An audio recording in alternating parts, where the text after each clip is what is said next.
Hey, and welcome to another episode of the In Both podcast. My guest this week is Erika Hanafin. If that name sounds familiar, it's because she is the former CEO of Hey Mama. Hey Mama is a massive entrepreneurial mom networking community to the tune of 75,000 mom entrepreneurs finding, connecting, and working with each other in this platform. So, she's an advocate for empowering moms in business, a business leader herself, a startup advisor. She understands the unique challenges of balancing motherhood with ambition and has dedicated her career to helping women thrive in both those roles. So she was the former CEO of Hey Mama, the largest membership community for entrepreneurial and working moms, and has impacted the lives of over 400 million mothers worldwide by providing tools, connections, and support they need to succeed in business and life. So just this monster scale of helping women pursue passion, especially when it comes to business. So, Hey Mama was just recently acquired. It's her fifth acquisition, and she is just the momentum is amazing. And so, being able to have a conversation with somebody who is just running at that speed of the scale, not necessarily the speed, but running at the scale that she is at is it's phenomenal to learn from and still, have a discussion about how you navigate this as a parent and someone who is juggling a lot of different roles on the back end too. So please enjoy the episode. And if you know of anybody that you think would love to hear a conversation or hear more about Hey Mama, whatever it is, please share. And then always looking for people to leave ratings and reviews because that helps us spread the word and that helps us reach more moms. So don't forget to like and review the podcast. And without further ado, here's Erica. Hello and welcome to the And Both podcast. Here we are going to hear from moms and those in motherhood that are doing the thing that works for them. They are honoring themselves alongside the all-encompassing role and level of expectation that is motherhood. And we are going to hear from as many different people as possible in their own experience. So you can find people to relate to. You can hear stories that will make you laugh, make you cry, all of the above. And that we will come together as a community to support one another in a way that is holistic and honoring of the woman and the mother as a whole. Hello and welcome back to the And Both podcast. My guest this week is Erika Hanafin. She is doing a million things, maybe potentially literally a million things, but welcome to the show.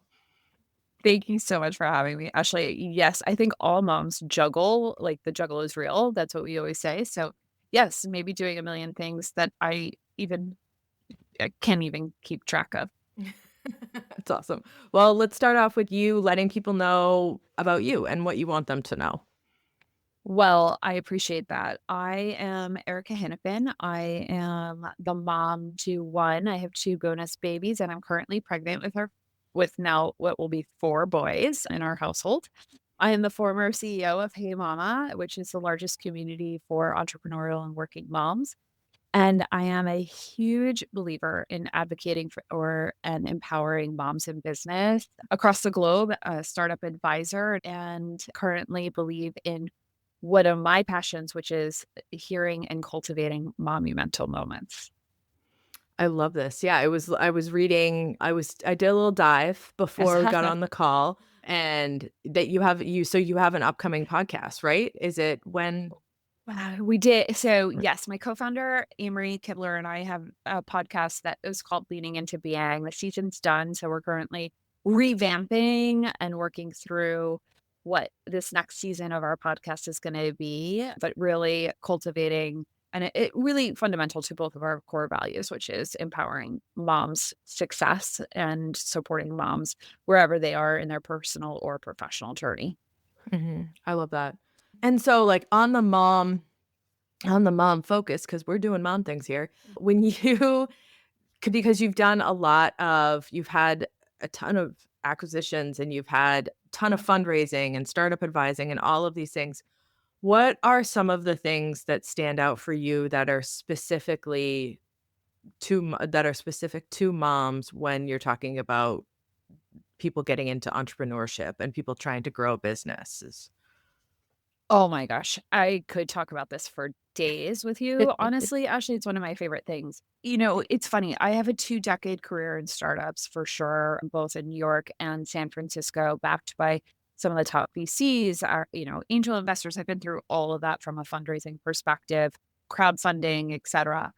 And when I became a mother in 2013 and was in my first really big startup that had really gone through actually probably, uh, I think, of the 5 acquisitions, the largest acquisition I've been through to a $3 billion public company.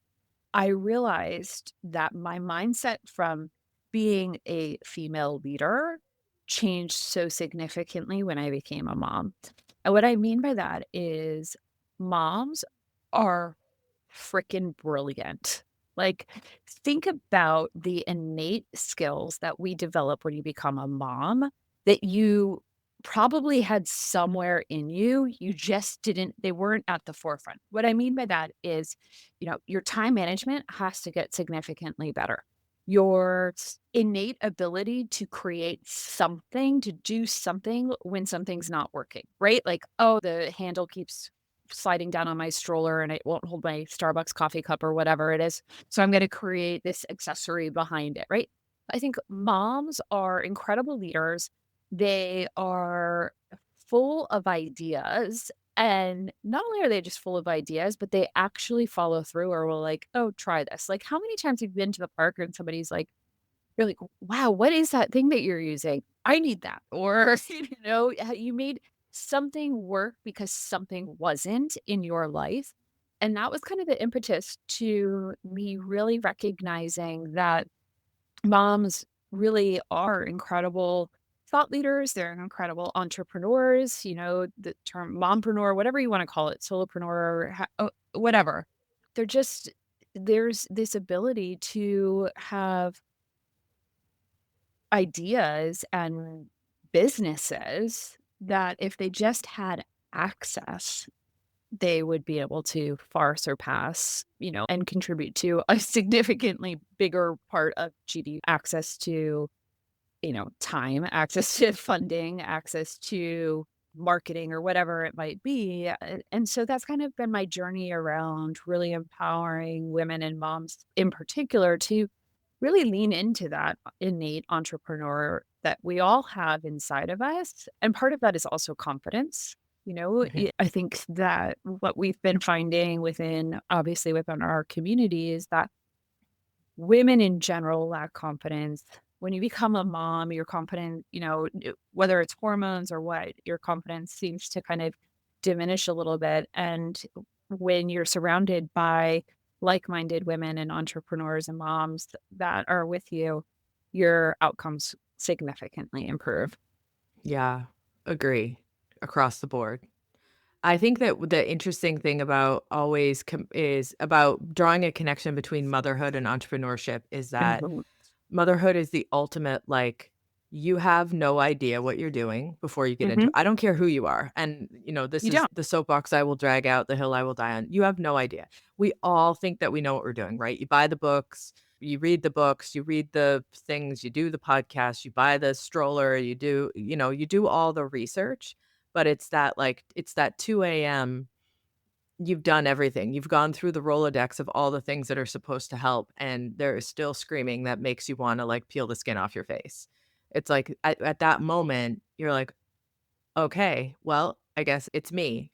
I'm here. Holy crap, what am I gonna do about it?" And I feel like once you get to that point, because inevitably everybody gets to that point, there's really this only up from here, right? That's when you can say, you go to the park the next day or you see friends the next Mhm. day and you're like, none of this worked.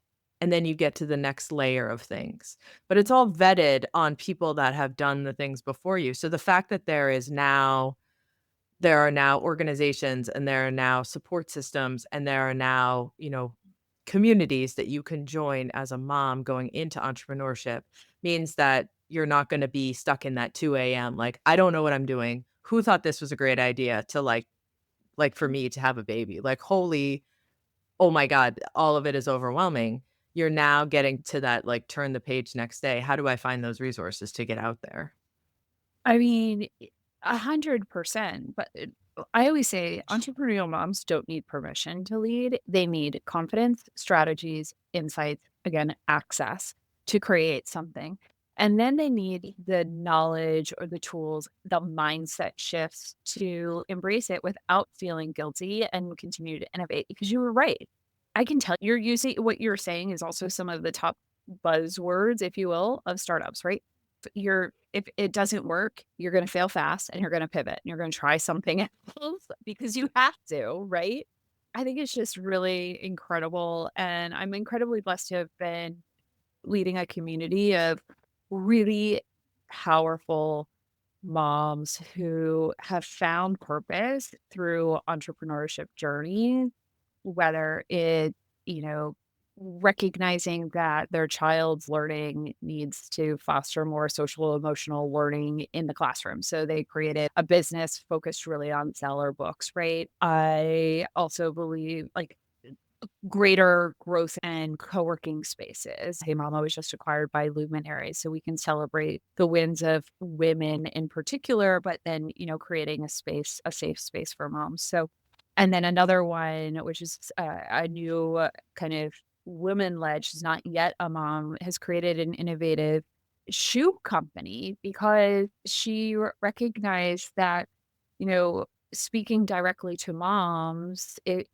you have to create a footwear that's born out of experience and design to take on the world. Like, I remember my early days in my career, I had a boss that was like, "Why do you always wear your power heels to a meeting?"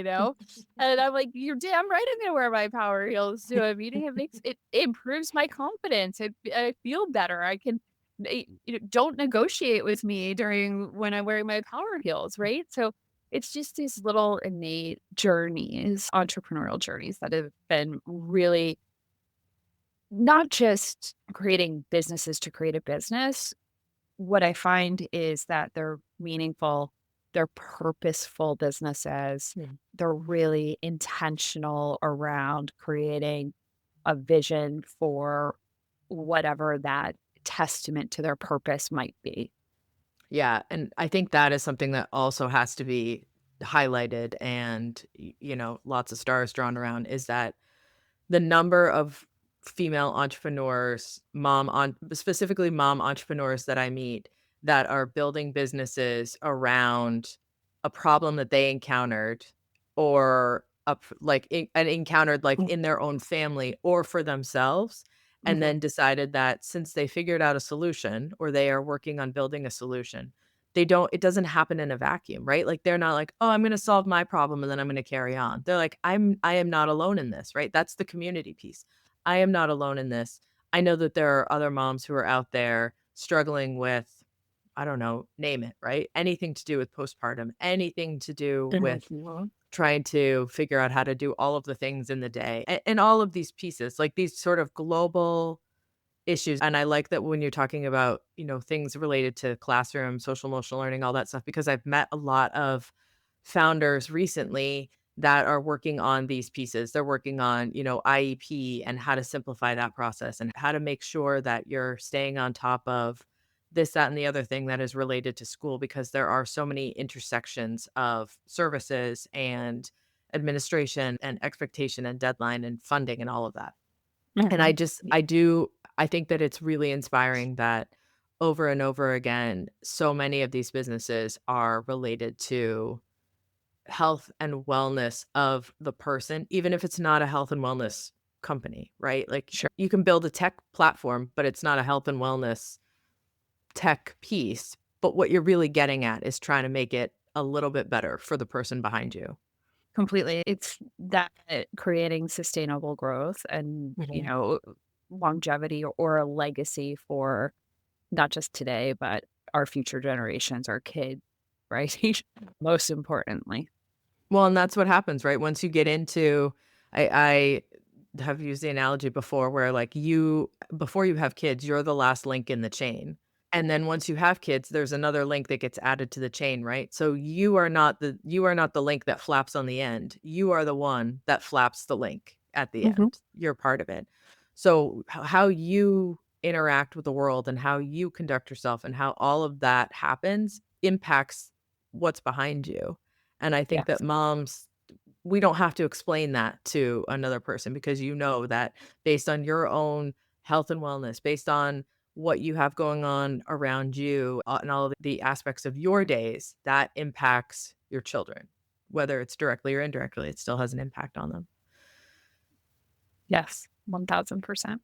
And how do you I mean, you have when I have 6 questions in my head that are all coming up at the same time. Hold on, let's pump the brakes there. But I think about, like, you are a human, right, in all of this. Mhm. So, you have all of these huge pieces that have happened in business and stuff like that. You're also navigating preparing for a baby. Mhm. You're navigating, like, you had said, like, you not maybe not recently, but you've moved and you have kids and you're moving and stuff like that. Like, how does the day to day intersect with all of these big, like, acquisitions and projects and travel and all of that? What does that look like? Oh my gosh. I mean, I think that just women and in particular moms are just truly remarkable. I'm also a huge believer. I always speak on seasons, right? And that I'm not a believer. While I look for balance, right? I just don't ever think that you're fully going to be in balance because when you're a mompreneur, you're going to be building a business. So you might be focusing more time on your business and maybe you're going to have to miss a soccer game or a baseball game or whatever as a result of that. And then you get through that season and the following season you're able to attend and be like fully there for championing your sports players or your you know theater play, whatever it is, right? Mhm. And so I have learned pretty quickly that I need to appreciate those moments. I'm a huge believer that it's quality over quantity. So when I do have that time, I'm sitting there, you know, r- doing my best to be as present as possible with my kids. And it's really cool to see what comes, even that like 30 seconds, 2 minutes. Like it doesn't have to be this whole long drawn out 2 hour, 5 hour day.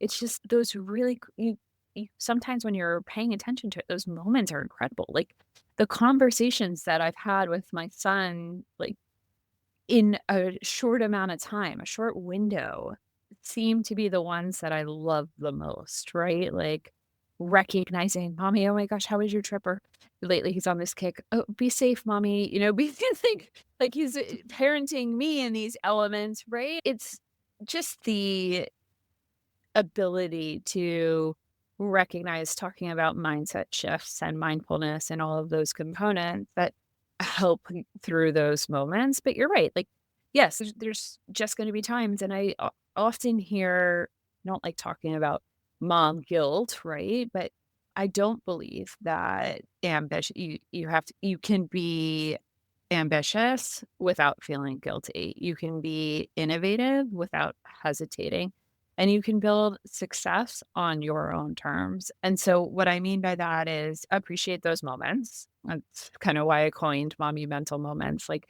something as simple as laughing on the way to school is so incredibly cool. And, or those conversations that help you kind of get through navigating those little journeys where it seems overwhelming and stressful. So I appreciate it all. And also, as a recovering perfectionist, I also believe that it's progress over perfection. And, one day is going to be completely different, and that's okay. But tomorrow's a new day, and I'm going to appreciate those moments that come. Mhm. Yeah, and I think too, when you look at things from a seasonal perspective, Mhm. because I think that the idea of mom guilt also partner on this in that I hate that concept or that idea. The mom guilt, I feel like, is such a long-term view of a short-term problem. Totally. If you look at it from a seasonal perspective, right? Like how long is a kid's sports season or how long is an actual season? And things may be you may be flat out in the office, or you may be traveling all over, or, everything is kinda upside down or sideways. If you take that and you push it out to your entire motherhood journey, well, of course, that sounds terrible, right? Mhm. But when you're saying, like, let's put some barriers around this and say, "Okay, right now, not my favorite." Not loving the journey in whatever capacity that means, but I know that it's not, like, gonna be like this forever. I feel like that's a really powerful way to address these things that get pushed at us. And what a cool way to teach our kids that too, Mhm. right? Like, thinking about, look, I know right now you don't like school or like, because you've got midterms and you've got so many things going on, but you're going to do it and you're going to show up and you're going to go through the emotions and feel all the feels. And then in 2 weeks, you're going to be done. And then you're going to have more time to do X, Y, and Z, right? Like it's also creating the conversations and practicing what you preach with your kids so they can pick up on that and be better humans in the future. Yeah, and I like too because that also gets at the toxic positivity spiel Yeah. that runs rampant, right? If you're saying, like, everything is fine, everything will be fine, that's not acknowledging the experience that's happening right now. But if you're saying right now is not great, but in 2 weeks it will get better, that is a whole different way to look at what is happening. Yes. Yeah, and then you don't have that idea of like, well, everything either is always fine or it's never fine. Right. It's all the flux of that. Yes. Oh my gosh. I think it's really interesting because there's so many different ways to look at so many different problems, but really I think what we often get to at the core of this, like guilt comes up. I think guilt comes up in almost every episode that I have recorded in some way, shape, or form. Oh, I Because we're bet. because we're talking about like these are the things that I want to do for myself, but I'm also Mhm. supposed to be doing all of these other things. And if I don't do all of those other things to the like 1 millionth percent, then I'm not doing a good job. But I know I'm doing a good job. So where's the mix in all of Mhm. this? Mhm. It's funny. We often saw, even at Hey Mama too, over the years, was that everybody wanted to talk about this idea of guilt, right? This mom guilt over, I can't go here or I can't do there. And then in practicality, when you create conversations around that, guess what happens? Moms don't show up because they're not putting themselves first as a result of the guilt, right? So we can talk about it, but we're not doing anything about it. You know what I mean? Mhm. And so you have to, it's a mindset shift that you can do these things, that you can feel empowered and, be okay with the fact like that you're in this season or this moment or whatever it is, but the psychology behind that too is that moms don't show up for themselves. There's a reason why when you're on a plane, they say put your oxygen mask on first. If you don't have your oxygen mask on, you're not gonna be able to help others if you're not prioritizing whatever that is for you. And it doesn't have to be 5 hours. It could be something as simple as running and getting a manicure for 10 minutes before a meeting or whatever it is, because that makes you feel better. And then at the end, like you took that time for you, and then you can be on, do whatever you need to do, pick up the kids from school, go finish that meeting, rock that proposal, whatever it is. The mindset is that, "Oh, if I'm not there 100% of the time, then I'm not going to be doing my best." But if you think about it, like, you do your best work when you really do have a few moments for yourself to reflect and focus on you and feel better and take that all in, then your outcomes are gonna be so significantly better. Yeah. I mean, you can't be 100% of the time. No. That's a No, robot. it's not it's a robot, and it's not healthy either. It's Mhm. really not healthy because then you're gonna get sick, you're gonna get burned out, all of the things. You're gonna be more irritable. Like, just do the thing for you. Take that Yeah. minute and do a little thing for you every day. I had this past week, I was in New York for meetings for work. I have a startup and I'm in that I'm in the startup land of the startup world and all of those pieces and everything is kind of like swirling all the time, right? So you're Right, talking sure. about managing your own stuff and managing other people and how that all comes together. But it happened to coincide that these meetings or happened to be that these meetings were all at the same time as, like, a couple of things that were happening for my kids, like a hockey game for my son at school, my daughter had a dance performance, all this stuff, right? And that's the stuff where you're like, "I wanna be there for all of it," and I do wanna be there for all of it, I wanna see all of this. But I also really wanted to go, and it was legitimately, like, lead boots to drag myself to the train to get on the Mhm. train, but I was like, "If I don't go, then I'm gonna wish that I had gone," and I also really wanna meet with these people, and I really wanna be in a place like, is so energizing, and it's cool. I love going to New York because it's Mhm. just the energy is amazing. And so I went, and of course, like, the kids are like, "But you're not gonna be here for this, and you're not gonna," and I'm like, "Yes, I am not gonna be there for this. Yes, I Right. am not gonna I love you very much. I will see you when I get back." And they all did their things, and they had a great time, and everyone had fun. And I went and did all of these things, like, it was like a 48-hour blitz, but to go and do that, like, I'm good for a while to be able Mm. to just have that focused time, but it's so hard to do. I mean, I host a show talking about this, and it's still hard for me to do. Yeah, yeah. Ugh. But how cool.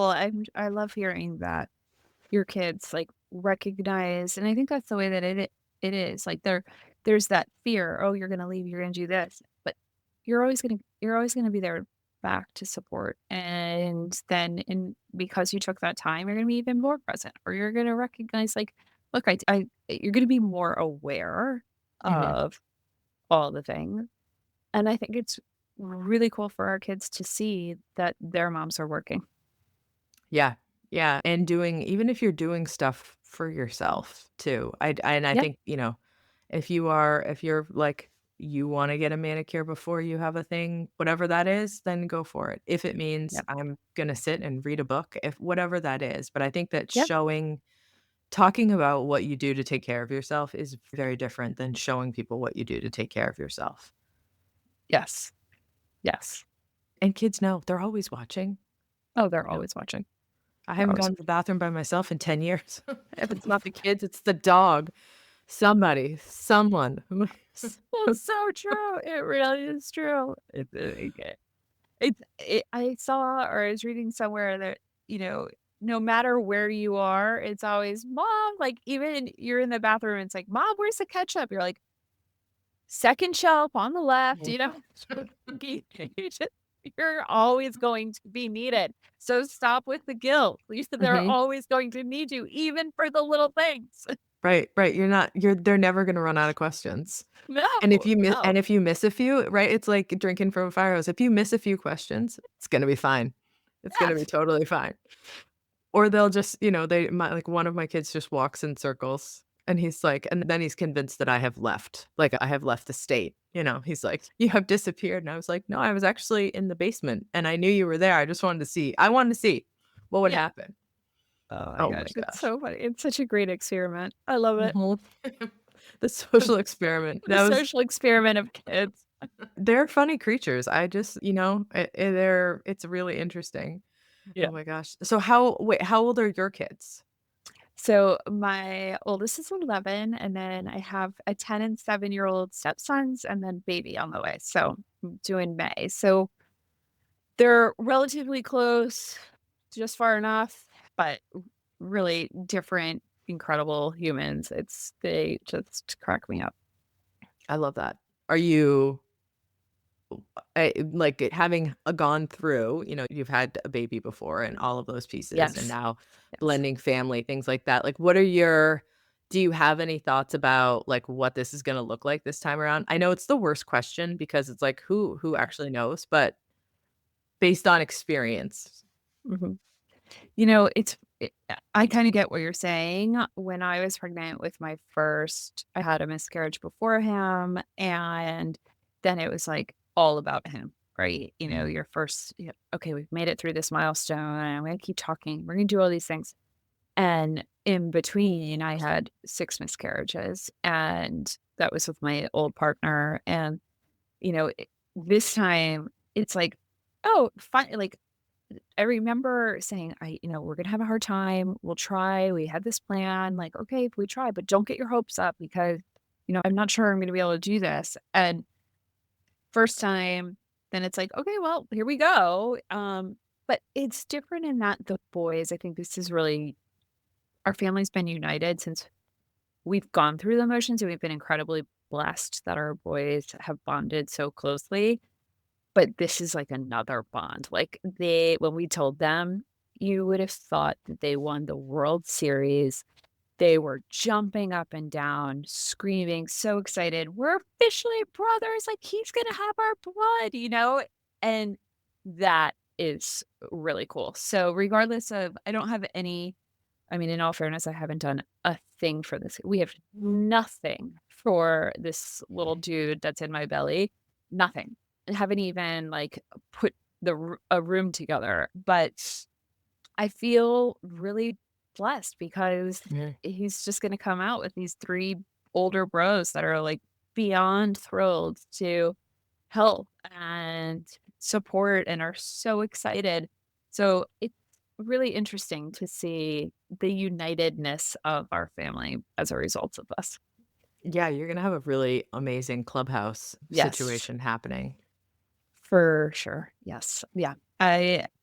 You know, baseball is the thing in our household. And so, of course, the nursery has to be baseball and all we're going to have a future Yankee. He's going to come out with all these bros that are going to expect him to be throwing a ball. Like it's going to be great. I love also that, like, you've built these businesses that are so focused on moms and motherhood and confidence and that, and you have 4 Yes. boys. I love that. Yes, it's so funny. It's like the yin and the yang, right? Mhm. Like, I have a totally masculine household, and what's really even funnier is that I'm the oldest of 4 girls. So, I grew up with girls and, this, feminine crazy energy, and now I have a household of all boys, except for my dog Willow. And yes, and get the journey of building a community that supports women and moms. So, yes, it's really funny. Like, I get all of it. Yeah, and you also get a chance to show them too, right? It's like it's not like that will be part of their vocabulary forever and ever because Yes, we don't leave like our work selves at the door as much as we'd like to. for sure. Yeah, I would love that, but no, that's just not gonna happen. Mhm. So when are you due? May 9th. Okay. So Yes. what does that look like between now and then? Because this episode will come out probably around March. I would say March or early April. Like what does that look like for you? I know you said like I don't have a room prepared and all that stuff. And I think that like I gave birth to my 4th child and they put him on my chest and I was like, "Oh, he's here." Yeah, Like I was exactly. so busy running Yes. around with everything else that I knew I was pregnant. There is an evolution that happens in that, but I was like, "Wait a minute. Oh, okay. Alright." And Yeah. I feel like that's really not uncommon when you have, multiple kids ahead and you also are running around doing all the things. So, like, Yeah. how are you taking care of you between now and then? That's a great question. I have what I call my few non-negotiables that I just always have to do it at some point. And again, going back to this, it's progress, not perfection. I just have these small things like I know when I'm going to meditate, and I'm not going to create this rigorous schedule that I have to get up 2 hours before the kids and meditate and then go work out and do all of these things. No, I'm going to make sure that I get movement in my day, that I have, 5, 10, 15 minutes, whatever it is to meditate, and that I am drinking a ton of water and eating as best as I can, right? Like that's what I strive for every day for me that makes me feel better where regardless of the journey or the season that I'm in. And I used to have to be like, no, I've got to hit this and I've got to be at the gym by this time and I've got to do this and I've got to hit these different things. And it just doesn't work. And that's just creating so much more stress than we realize. But if you write down everything that you feel that makes you feel good and brings you joy, and then you refine that to, okay, how can I have these many moments throughout my day? Because the reality is, a meeting's going to pop up and it's going to pop up during my schedule, or I have to be somewhere sooner than my workout. So, okay, that's fine. Let's just make sure that I'm getting X, Y, and Z done throughout my day in some capacity. Mhm. Yeah, like having this flexible piece. I do really love that so much of what you've talked about has been about keeping it small Yeah. instead of, it's like the New Year's resolution, right? Like it's beginning of February. It's a New Year's resolution. Most of them are done by I think January 17th is the Yes.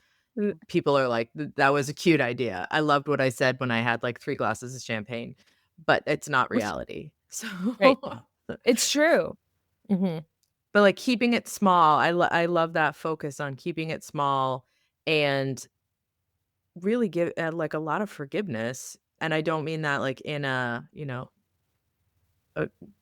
whatever I don't even know how to explain that, but I don't mean that in a way that sort of glosses over that. I mean, like, really just giving yourself the benefit of the doubt, like, you're trying to do your best. You're trying to do all of these things, and this is my minimum to feel like a human and to feel like an individual in all of the craziness that's going on.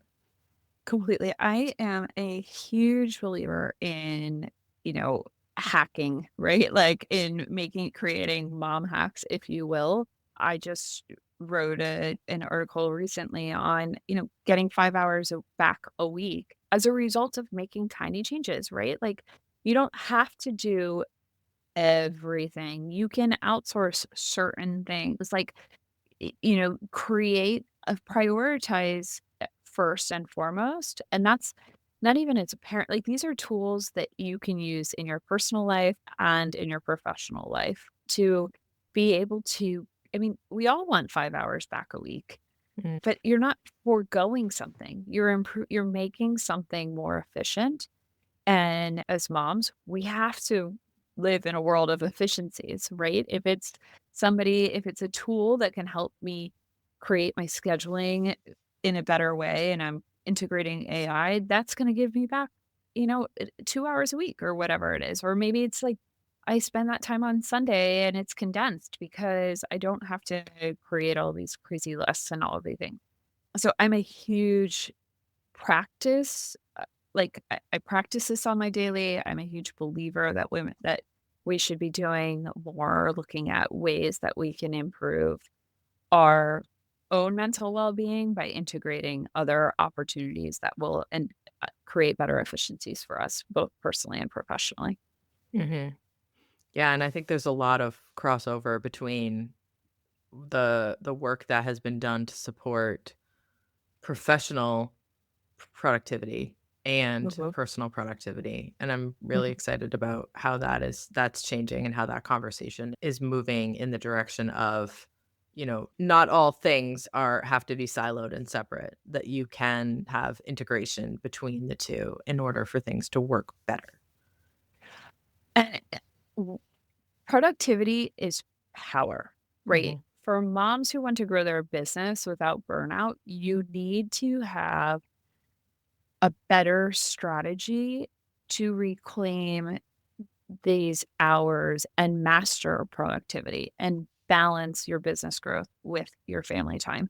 And it's not a full thing, it's 4 fundamentals really, right? Like time shifting and, high impact time hacks and creating a framework or whatever it is. Like if you have the tools and then you find what works best for you and you get into a rhythm, it's as you said, it's like a New Year's resolution.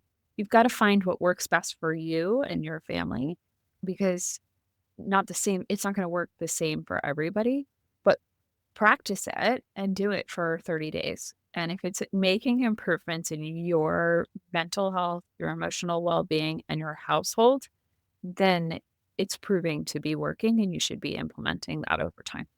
Yeah. Do you have hacks that you love and default to? Oh my gosh, I have a lot of hacks. Am a big believer. I use AI for my scheduling. I use an app called Ohi that helps when I've got like manages all of my calendar. So if there's an email that pops up, I'm like send it to them and it's added to my calendar so that way I can, focus and they just do all of the management behind the scenes. They can do everything from putting everything in your calendar to I need to plan a birthday party to, all the things. I also am a big believer in time blocking. So I create a time blocking on my calendar that's focused on what I need to do to, you know, on certain days, right? So one day is maybe more dedicated to, hey mama, the next day is dedicated to this to a particular revenue stream or whatever it is. I'm a huge believer in really creating time blocking. So I know and my team knows and my family knows that on those days I'm focused on X, Y, and Z. And I can get those three tasks that I have. I have a three-task rule that are on my agenda every day that I can have less overwhelm and more clarity. And so those are like my top, like everyday kind of hacks. And then, like I said before, my non negotiables. So those few things help me feel better and certainly help optimize my day in a better, more effective way. Yeah. Yeah, I think that's the strategy is, you've gotta find what works for you too. Like, what and also, like, things that might work for one person are not gonna work for the next, but that doesn't mean that the overall strategy is not the best. It's Right. just find the right hammer for the job. Yeah. Yeah. Yep. And, and try. And then I think one of the things that I actually personally struggle with, it for me personally, is spending time to review what worked and what didn't, right? I can do that in business. Like you can look at, okay, this worked and this didn't. But I've been really practicing lately to realize, okay, I tried this, it didn't work, or we need to improve this in a better way. That's important. Mhm. And it doesn't have to be like I have to write a postmortem on something. It could just be something as simple as like you recognize it at the time, but really being intentional to understand, okay, this isn't working. Like I can't journal every single day. It's just not me. My mind doesn't work like that. But I could do these things, or this recipe didn't work, and it's not part of the thing, or having everybody vote. Like figure out what does for you and your family, but think about it. Yeah, and it's nicer too, like, now that your kids are getting older, that you can really involve them in the process. Like, we definitely go through in my house windows of time where, like, nobody wants to eat everything that's cooked all week for dinner. Right. Eh, but when you ask them what they want, like, when I plan out the meals on Sunday, first of all, the first vote is always pancakes, and the second vote is waffles, and I'm like, "Right, okay, that's great, but, like, we can't do that alternating for, like, 3 years. What are we gonna do that's an actual dinner?" And then all of a sudden, everyone disappears. So, it's figuring out how to make that make sense, but being able to pull kids in because I think too, like, again, just them seeing you in business and how that all looks and those moving pieces, seeing being a part of how the conversation around how a household runs and how all of these pieces come together is really important for kids to learn. It's also really important for young boys to learn. Yes, yes, it's my favorite, and I'm also guilty of it sometimes where it's like, if I don't have it figured out in some capacity, like, the answer of, "I don't know," right? Like, "What do you want for dinner?" "I don't know." "Okay, well, then I'm gonna make this." "Well, I don't like that."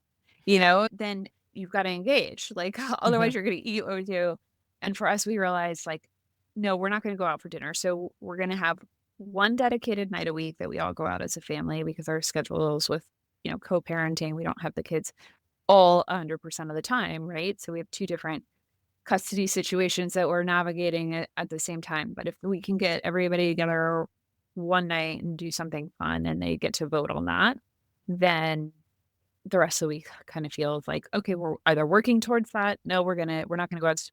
We're gonna do this. We've all agreed on it. That seems to work for us.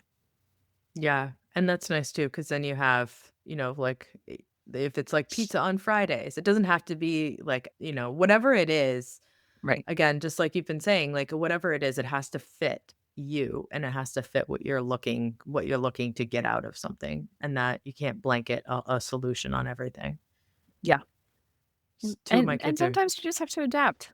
Like, Mhm. a kid wants a sleepover. Okay, well, maybe that wasn't planned or whatever it is, but you're gonna adjust. Right.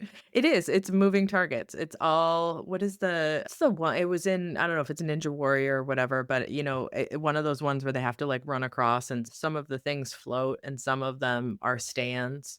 And I feel like that right there is like parenting and motherhood in a nutshell. It's like, which one can I stand on or which one am I gonna like end up in the soup Oh, yeah. if Or like I'm Sonic, you're just, like, tanking in the fire, right? yeah. Like, "Oh, well, I don't get to start this level over because I am not a cartoon. Oh, good. Yeah, How do I bounce back from that?" Oh my exactly. gosh. Well, that I think is I think when you talk about, how to go from completely, like, overwhelmed and completely, like, upside down in all of those pieces and just starting in these small incremental changes, I think that's something that can and should definitely be shouted from the rooftops for people to hear because I think that it's like a permission piece to it, like, it is hard for everyone, and taking the time to, like, break that task apart and then looking at it, like, what is working as a strategy and what is not working is a really great way to sort of get out of that spin cycle. Yes. Yeah, Mhm. it's true. And the beauty about motherhood too, in being like going back to the power of community and networking is that's a shared experience that we all kind of can relate to, right? And so in that shared experience, you shouldn't, it just takes out some of those vulnerabilities and you can be more vulnerable by sharing like, oh my gosh, how do you do this? Like, I can't, it gives you that freedom to express what's going on.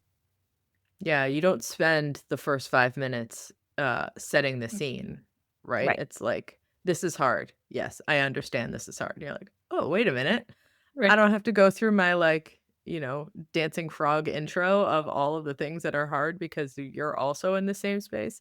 Holy Mhm. cow, what an event. What an amazing thing." Yes, for sure. So how do you find community in all of this? Like, how does that look for you? I love community. I love being surrounded by my core friends, by being surrounded by, obviously family, and then obviously being a community builder and leader is, I think that there is so much power in numbers and there is so much power in community and networking and those shared experiences. So, what I always tell people and other moms that I'm talking to is, you know, find a community that works. Like you have your local school community. If your kids go to school and you're on the PTA, that's one aspect. If you're an entrepreneurial mom, then find an entrepreneurial group. And maybe you have to start off finding a few of them and testing the waters and seeing what comes in, what works best for you. That's fine. But I will also say that community is a reciprocity. You give what you get, right? You can't just expect to join a community or be a part of a community and not give time, effort, whatever it is that you can give and expect that you're going to get that in the same.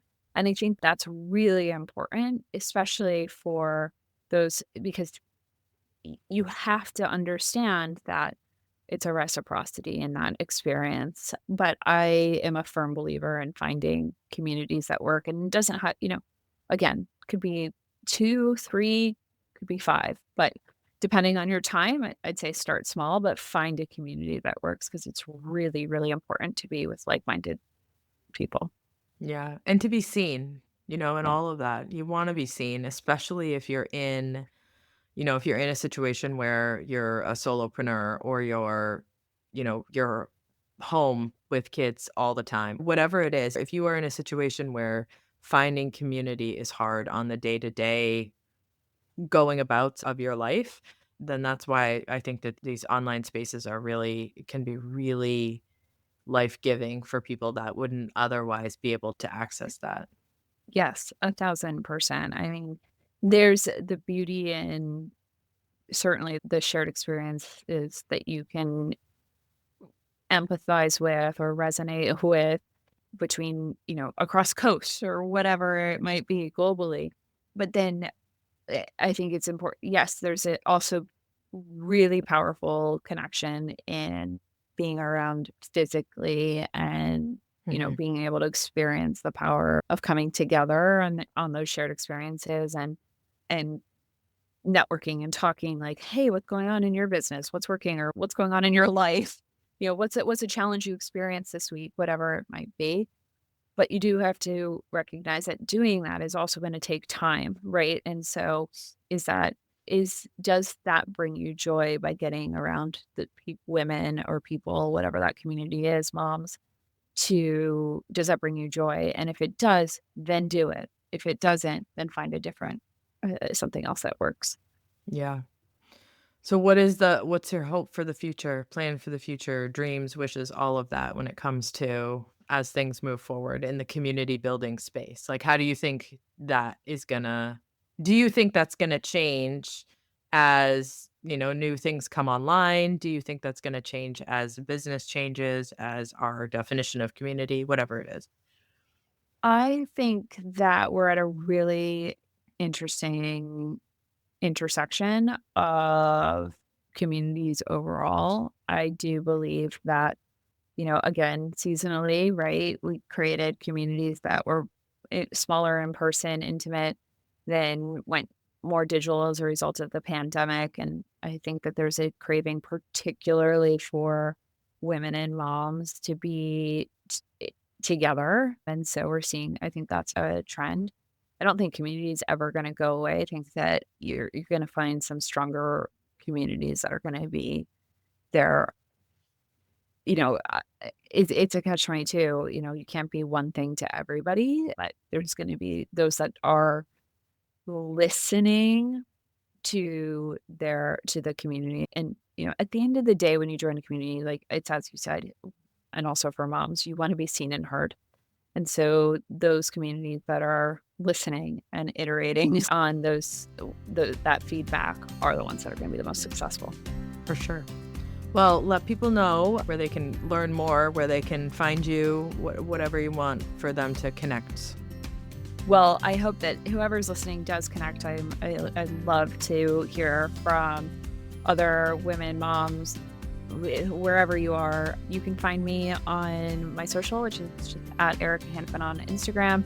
You can find me on my website, erikahanafin.com, and join in the conversation. Share your monumental moment that you had this week, and let's continue to embrace ambitions without sacrificing the joy of motherhood.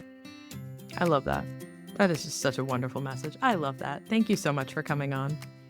Thank you for having me.